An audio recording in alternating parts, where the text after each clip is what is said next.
महात्मा उपासक डॉक्टर सोहनराज तातेड़ पुनरुत्थान और आत्मविज्ञान के बाद अब ला रहे हैं सनातन सत्य, जैसी दृष्टि वैसी सृष्टि, कुदरत कुदरती रचना एवं कुदरत के कानून से शाश्वत सुख की प्राप्ति। लॉगिन करें www.drsohanrajtated.com, YouTube channel doctor Sohanraj Tated, Play Store से डाउनलोड करें mobile app doctor Sohanraj Tated.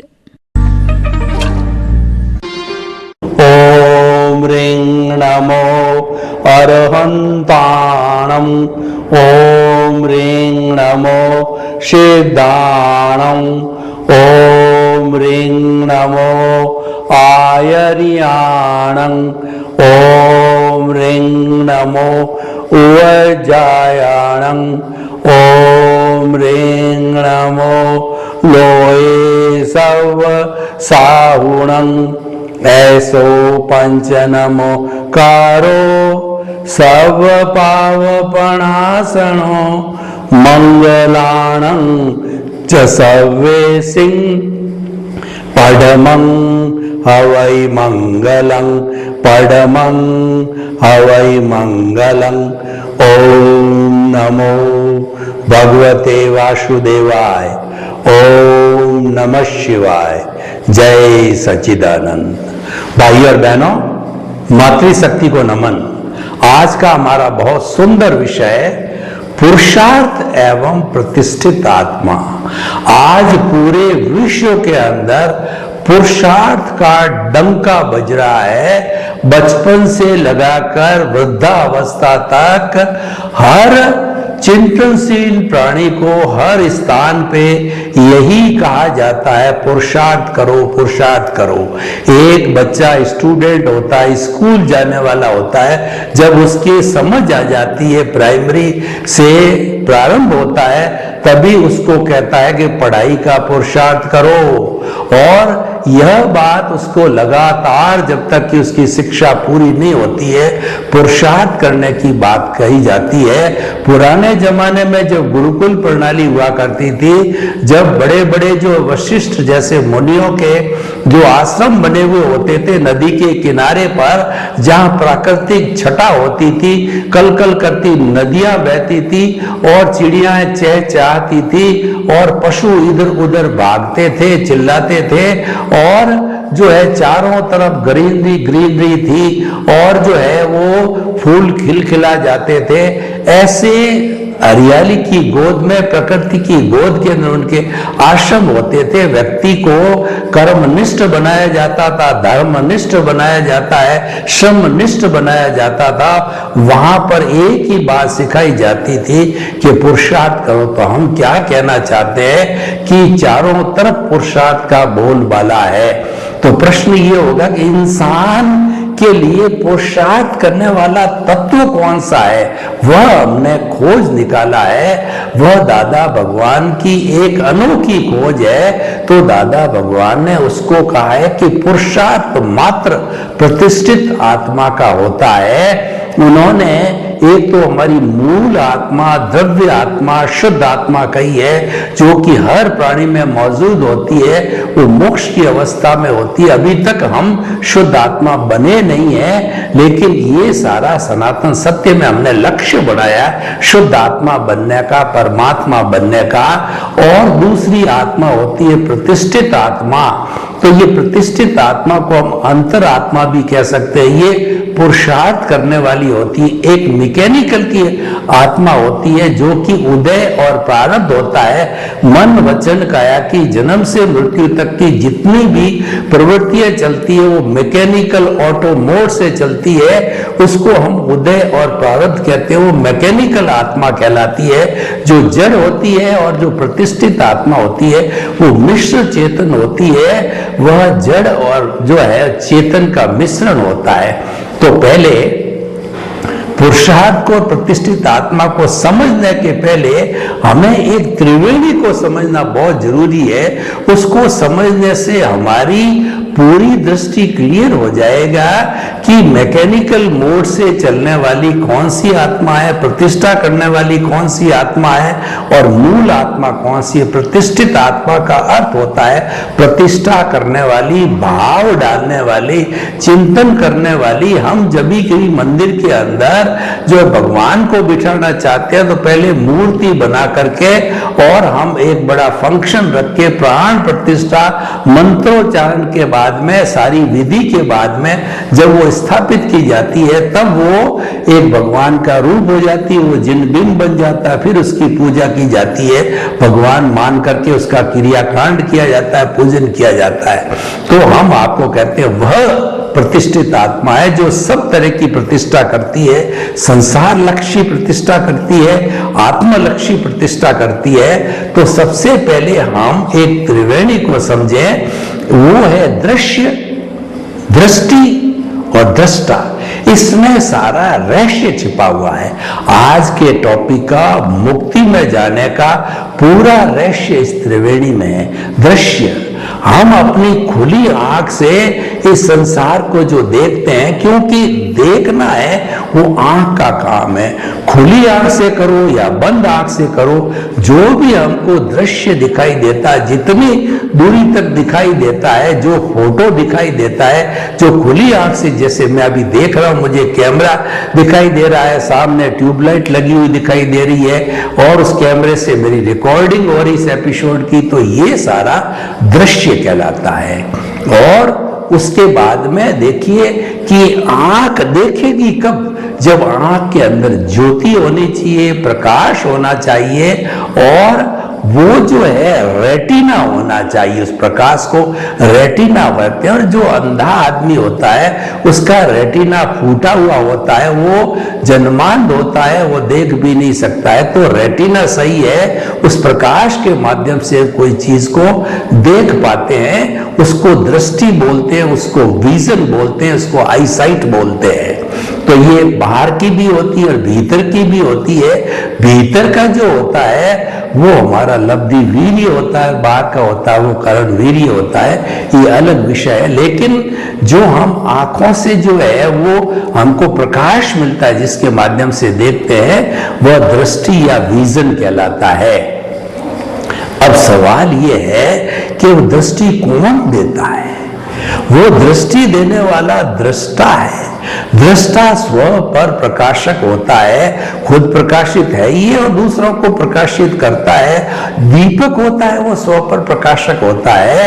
एक जो है मिट्टी का छोटा दिया जो है, बाती और तेल लगा के इसको जलाया जाता है तो खुद भी प्रकाशित होता है और जिस कमरे में, जिस स्थान पर रखा जाता है उसको प्रकाशित कर देता है। एक छोटे से दिए को शताब्दियों का घना अंधेरा हो, वहां रख दिया जाता तो वहां प्रकाश हो जाता है। वह स्व पर प्रकाशक होता है और उसको दिए को और प्रकाश को ज्ञान की उपमा भी दी गई है।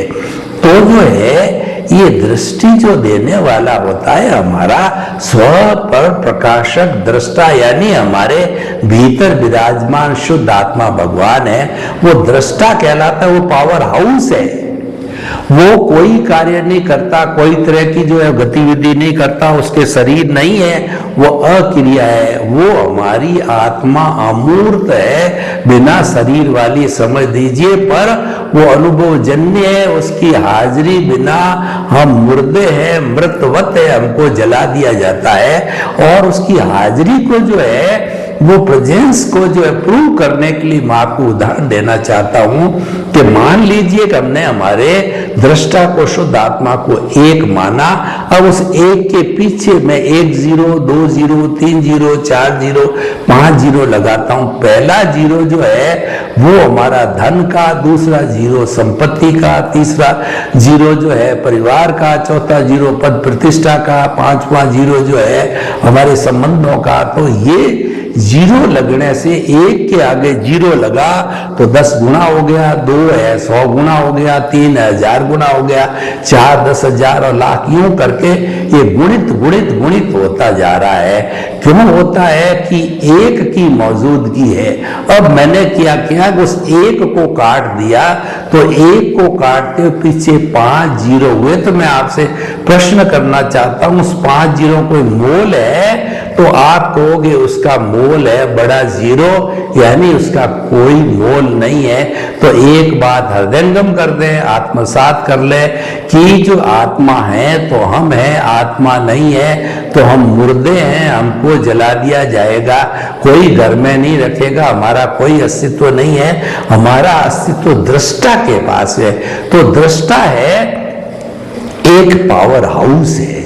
देखिए किसी बड़े शहर के अंदर एक पावर हाउस होता है, पूरे शहर के अंदर लाखों किलोवाट की बिजली एक तारों के माध्यम से और बल्ब और ट्यूबलाइट के माध्यम से हो जाती है। लेकिन जो सोर्स है वो पावर हाउस, अगर पावर हाउस बंद हो जाता है तो सारा ब्लैकआउट हो जाता है, पूरे शहर में कहीं बिजली नहीं होती। तो वो बिजली देने का जो सोर्स है वो पावर हाउस है। तो हमारा सोर्स है पूरे शरीर की एक एक कोशिका को एनर्जी, प्रकाश देने वाला, दृष्टि देने वाला है। वो हमारा जो है वो शुद्ध आत्मा भगवान जो भीतर विराजमान है, वो केवल दृष्टा है, वो दृष्टि देता है। अब देखिए दृष्टा में आप कोई परिवर्तन नहीं कर सकते, क्योंकि वो अनादि अनंत काल से एक जैसा, सामान्य रूप से उसमें कोई परिवर्तन न हुआ है न होगा। वो मूल स्वरूप के अंदर मोक्षगामी है।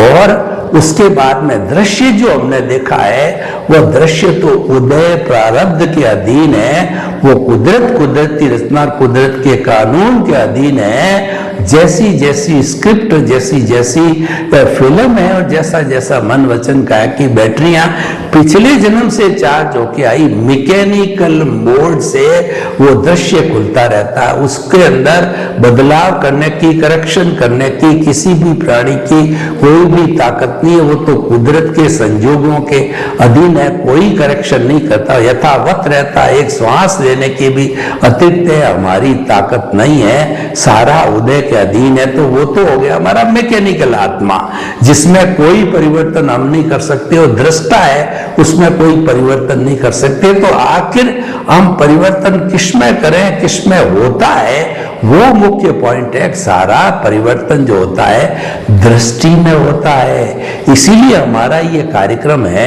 इसका नाम दिया हमने सनातन सत्य। सनातन सत्य का मतलब ultimate reality of this universe. वो अल्टीमेट रियलिटी क्या है? वह कुदरत, कुदरती रचना, कुदरत के कानून पर आधारित है। कुदरत का अर्थ होता है छह समवाय जहाँ रहते हैं वह कुदरत कहलाती है। चेतन, अचेतन, मोशन, रेस्ट, टाइम और स्पेस जहाँ ये छह होते हैं वहां पर ही लाइफ है। और इसके बाहर जो आलोक होता है वहां पे केवल एक तत्व आकाश होता है, वहां लाइफ नहीं है।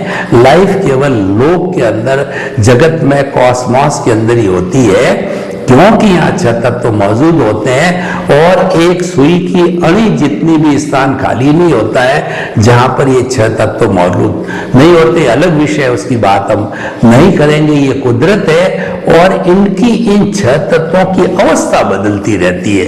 क्योंकि कोई भी चीज जो है वो अगर अधिक भौतिक चीज है तो उसकी अवस्था जरूर होगी, और अवस्था के कारण ही वह भौतिक कहलाता है, अवस्था के कारण ही वो गलन मिलन धर्मा कहलाता है, अवस्था के कारण ही वो नाशवान कहलाता है। बाकी जो हमारा दृष्टा मूल रूप से आत्मा है वह तो चेतन है, इसलिए चेतन के अंदर कोई परिवर्तन होता नहीं है। तो जो हमारा वो दृष्टि है वो परिवर्तन होती रहती है। इसीलिए हम कुदरत और उस अवस्था की जो हम बात कर रहे थे वो कुदरती रचना कहलाती है। और ये सारा कुदरत और कुदरती रचना कुदरत के कानून पे कार्य करते हैं। तो कुदरत का कानून जो है वो नेचुरल वे के अंदर तो हमारा जितना भी ये सूर्य, चंद्रमा, दिन रात, ऋतु है उस पर लागू होता है। और इंडिविजुअल पे जो लागू होता है वो व्यवस्थित शक्ति के रूप में, द्रव्य क्षेत्र काल भाव के रूप में लागू होता है। यानी कर्ता व्यवस्थित व्यवस्थित शक्ति है, साइंटिफिक सर्कमस्टेंशियल एविडेंस है, जो कि द्रव्य क्षेत्र काल भाव के माध्यम से वो संयोग जुटाती है और वो कार्य करती है। तो ये हमारा कुदरत इतना कुदरत का कानून है। इसके माध्यम से हम क्या करते हैं, दृष्टि परिवर्तन करते हैं। आपकी जो रॉन्ग बिलीफ है दृष्टि के अंदर, उसको हम राइट बिलीफ में डालते हैं। हमारा ये आर्ट ऑफ द विजन कहलाता है कि हम आर्ट ऑफ विजन के अंदर सही चीज को फिट करते रहते हैं। तो वो अलार्म की तरह, वो घंटी की तरह अपना काम करती है। वो आर्ट ऑफ द विजन है सम्यक ज्ञान, सम्यक दर्शन, क्योंकि आत्मा के लक्षण है वह ज्ञान दर्शन है। तो सम्यक ज्ञान क्या है, अपने अस्तित्व की जानकारी करना कि मन वचन काय से मुक्त, ऐसा मैं शुद्ध आत्मा हूं, सम्यक ज्ञान हो गया।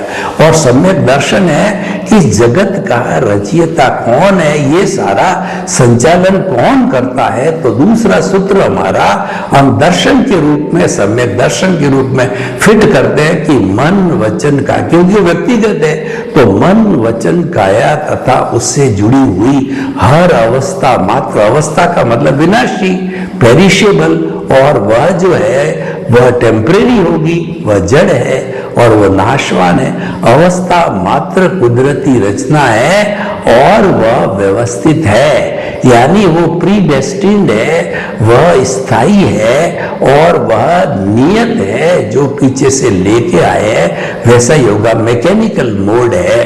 तो ये हमने कुदरती रचना को जो है हमने सम्यक दर्शन के रूप में फिट कर दिया। तो हमारे भीतर एक तो शुद्ध आत्मा हो गई और दूसरा जो है कुदरती रचना हो गई। जीवन भर बस दो ही कार्य करना है कि केंद्र में आत्मा की प्रेजेंस रखते हुए जन्म से मृत्यु तक, सुबह से शाम तक जो भी हमारे साथ घटित होता है, हमारे सामने से मन से विचार, मन से हमारे जो विचार आते हैं, वचन से जैसा हम बोलते हैं और काया से हम जैसा करते हैं, इसको कुदरती रचना मानते हैं। तो हमारा सम्यक ज्ञान, सम्यक दर्शन यानी दृष्टि पुष्ट होती है। तो ये दो बातें फिट करने का मतलब दृष्टि परिवर्तन हो गया। इसका मतलब आपकी जो रॉन्ग बिलीफ पहले चल रही थी, जो है वो मिथ्या ज्ञान, मिथ्या दर्शन चल रहा था। पहले हम क्या मान रहे थे कि ये मन वचन काया रूपी मैं स्वयं हूं, मन वचन काया मैं स्वयं हूं और दर्शन के रूप में इसका संचालक मैं स्वयं हूं। और हमने जो है इस मिथ्या ज्ञान दर्शन को हटा करके उसकी जगह विजन में फिट किया कि इनको मेरे मन वचन काया को, जो कुदरती रचना, इसका क्रिएटर, ऑपरेटर, डिस्ट्रॉयर कुदरत है और कुदरत के कानून के अंतर्गत ही चलती रहती है, सम्यक दर्शन बिठाया। और पहले मैं मानता था कि मन वचन काया मैं हूं, तो वो तो नाशवान है, वो तो जड़ है, वो तो जलाई जाती, वो मैं नहीं हूं। मैं तो मन वचन काया से मुक्त ऐसा शुद्ध आत्मा हूं। तो ये सारा जो है किसमें होता है, ये दृष्टि परिवर्तन प्रतिष्ठित आत्मा में होता है। तो पुरुषार्थ को, प्रतिष्ठित आत्मा को हमने समझा। अब देखिए प्रतिष्ठित आत्मा के दो विभाग हो गए, एक अज्ञा का विभाग, दूसरा प्रज्ञा का विभाग। अज्ञा का विभाग होता है वो संसार पक्षी होता है, वो संसार का कार्य करता होता है और जो अपना जो है जो प्रज्ञा का भाग होता है वो आत्मोन्मुखी होता है, वो आत्मा को जो है मोक्ष में ले जाने वाला होता है। प्रज्ञा को मोक्ष का अभिलाषी कहा गया है। अब देखिए आप, हमारा मैकेनिकल मोड चल रहा है, वह भी प्रतिष्ठित आत्मा करती है, यानी जो कुछ भी भुगतान हिसाब है, वो संयोग जुटाने हैं, वो सारा कुदरत वगैरह प्रतिष्ठित आत्मा का भाव है, वो चल रहा है। अब उसके वो तो चलेगा क्योंकि वो तो दृश्य, वो तो फिक्स है। अब उसके चलते चलते साथ में हमारे नए भाव क्या पड़ते हैं, जो पुरुषार्थ है वो हमारा किस तरीके का है, संसार लक्ष्य है या आत्मलक्ष्य है। जो भाव, उदाहरण के तौर पे आप दीजिए कि मेरे को 1 लाख रुपए का घाटा लग गया, तो अब मैं अगर समझता हूं ये तो कुदरती रचना है, तो क्या होगा कि उसके ऊपर मेरे को किसी प्रकार का दुख नहीं होगा, क्योंकि कुदरत ने ही करवाया और ये तो होना है, ये तो निश्चित है, ये तो मैं तो पीछे से लेके आया हूं। तो जब मैंने उसको कुदरती रचना माना तो कोई नए भाव नहीं पड़े। दूसरा उदाहरण दीजिए, देखिए कि आपको जो है किसी ने जो है दूसरा पक्ष ये देखिए कि आपको 2 लाख रुपए का फायदा हो गया, तो भी आपने उसको कुदरती रचना देखा कि यह फायदा तो जो है पिछले मेरे पुण्योदय के कारण ये फायदा हुआ, लेकिन ये तो कुदरती रचना है, ये तो अवस्था मात्र है, ये तो आने वाली है, जाने वाली है, ये नाशवान है, ये जड़ है और ये स्थायी नहीं है, ये टेम्परेरी है और ये जो है कुदरत की अवस्था मात्र है, इसीलिए उसको हमने कुदरती रचना माना।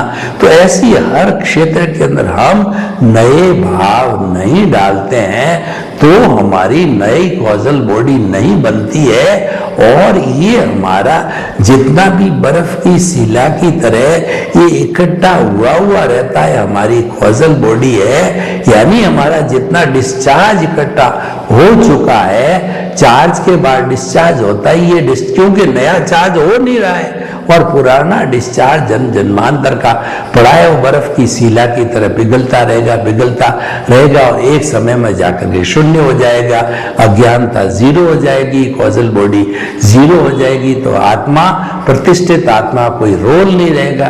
प्रतिष्ठित आत्मा तो क्या, एक प्रोसेस हाउस है, तो वो प्रोसेस हाउस का काम करता है। कैसे करती है कि इसको प्रोसेस करने के लिए, भावों को प्रोसेस करने के लिए प्रतिष्ठित आत्मा में एक अंतःकरण विभाग होता है। वो अंतःकरण होता है मन, बुद्धि, चित्त और अहंकार। मन क्या करता है कि पैम्पलेट्स निकालता है। देखा होगा आपने, कभी भी इलेक्शन होते हैं तो अलग अलग पार्टियों वाले अपना अलग अलग जो है चुनाव चिन्ह रखते हैं और उस चुनाव चिन्ह पर चौकड़ी लगाने का निवेदन करते हैं, तो पैम्पलेट लाते हैं। तो मन है वो पैम्पलेट 4-5 तरह के 5 पार्टियों के उदाहरण के तौर पर पैम्पलेट जो है निकाले।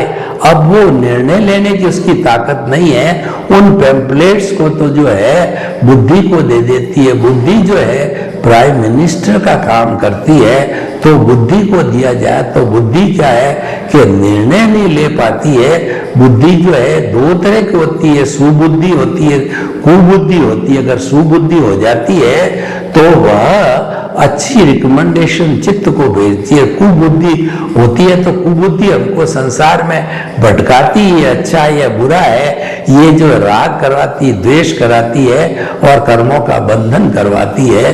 तो इसीलिए हमारा जो है ये सारा जो हो रहा है वो उसके कारण होता है। उसके बाद में बुद्धि जो है ये सारी चीजें चित्त को देती। चित्त एक सीसीटीवी कैमरे की तरह करता, विजुअलाइज करता है। वो सबके 5 ही जो पैम्पलेट मन ने बुद्धि के थ्रू भेजे थे उनका फोटो खींच देता है।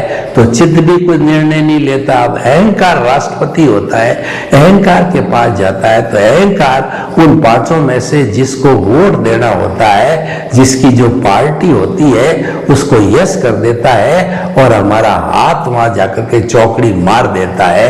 तो ये सारा जो सिस्टम है ये हमारा भावों का सिस्टम है।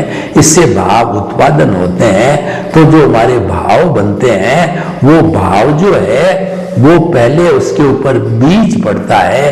किसका जो है बीज पड़ता है? वचन और काया। क्योंकि मन तो जो है बाह्य अंतःकरण और भीतरी अंतःकरण में कॉमन है, तो मन तो रहता ही है। वो हमारा जो कहना चाहिए कि हमारा वचन और काया है उसके जो है बीज पड़ते हैं, जो है भीतरी अंतःकरण के वो बीज पड़ते हैं। और जब नेक्स्ट बर्थ के अंदर उदय में आते हैं तो उदय भाव में बाह्य अंतःकरण होता है, स्पीच और एक्शन का बाह्य अंतःकरण होता है और वो मैकेनिकल मोड से भुगता जाता है। भीतर रहता तो भीतरी अंतःकरण का जो बीज पड़ता है वो भाव कहलाते हैं और वो भाव जैसा हमारा चिंतन होता है उसी के अनुरूप जो है हमारे वो भाव कहलाते हैं। तो ये सारा प्रोसेस हाउस है, ये सब प्रतिष्ठित आत्मा में होता है कि नए भाव डालते हैं तो फिर वो नए भाव डालते फिर चार्ज हो गया। इधर हमारा डिस्चार्ज जो मैकेनिकल मोड वाला है वो तो चल ही रहा है, और हमने कुछ जो है उसके साथ में जुड़ गए तो नए भाव पड़ गए, और नहीं जुड़े हैं तो कोई भी नया भाव नहीं बना, जिसको हम शुद्ध भाव कहते हैं। और वो शुद्ध भाव मोक्ष के लायक और सहायक होते हैं, वो मुक्ति दिलाने वाले होते हैं। क्योंकि अल्टीमेटली मुक्ति में जाने के लिए हमारे को कॉजल बॉडी को जो है शून्य करना होता है, प्रतिष्ठित आत्मा को शून्य करना होता है। तो ये सारा जितना भी वर्क होता है ये सब प्रतिष्ठित आत्मा में होता है। तो प्रतिष्ठित आत्मा एक बहुत बड़ा पुरुषार्थ का खजाना है। ये पुरुषार्थ का कहना चाहिए कि बहुत बड़ी फैक्ट्री है, और यहाँ पर पुरुषार्थ जो है अगर हम शरीर की आज्ञा के साथ जुड़ते हैं तो हमारे वही राग द्वेष के बीज नहीं पड़ते हैं। वो कहना चाहिए जो हमारा स्पीच और एक्शन के बीज पड़ते हैं, और अगले जन्म में फिर हम संसार में भ्रमण करते हैं। वो तो करते आए, कोई नई बात नहीं है। जो नई बात ये है कि जो हमारे भाव हम डाले हैं वो भाव संसार के जो है वो घूमने वाले नहीं होने चाहिए, वो भाव मुक्ति वाले होने चाहिए। वो मध्यस्थता के भाव, वो नए कॉजेस नहीं पड़ते हैं तो अल्टीमेटली मुक्ति मिलती है। तो इसीलिए हम बताना चाहते हैं कि ये सारा प्रोसेस हाउस जो है हमारा इस जो है हमारी प्रतिष्ठित आत्मा के अंदर होता है। तो प्रतिष्ठित आत्मा का बहुत बड़ा रोल होता है, क्योंकि और चेंज इसी में होता है। इसीलिए हम प्रतिष्ठित आत्मा को दृष्टि कहते हैं, यानी जो कि हम भाव संसार में भ्रमण के डालते हैं उसकी जगह हम करेक्शन दे करके और उस दृष्टि को जो है वो हम सही करते हैं। और दही कर इसीलिए कहा गया है कि जैसी दृष्टि वैसी सृष्टि। हमको सृष्टि नहीं बदलनी है, हमको दृष्टि बदलनी है। सर्वे भवन्तु सुखिनः सर्वे सन्तु निरामया। लोक के सब जीवों को सुख मिले, शांति मिले, आनंद मिले, प्रेम मिले, सौहार्द मिले, और हम सभी जो है आपस में हिल मिल करके शांतिपूर्ण अस्तित्व से अपने कर्मों को काट करके जीवन यापन करें। आपके प्रति मंगल भावना। ओम शांति। महात्मा उपासक डॉक्टर सोहनराज तातेड़ पुनरुत्थान और आत्मविज्ञान के बाद अब ला रहे हैं सनातन सत्य, जैसी दृष्टि वैसी सृष्टि, कुदरत कुदरती रचना एवं कुदरत के कानून से शाश्वत सुख की प्राप्ति। लॉग इन करें www.drsohanrajtated.com, YouTube channel doctor Sohanraj Tated, Play Store से डाउनलोड करें मोबाइल ऐप डॉक्टर सोहनराज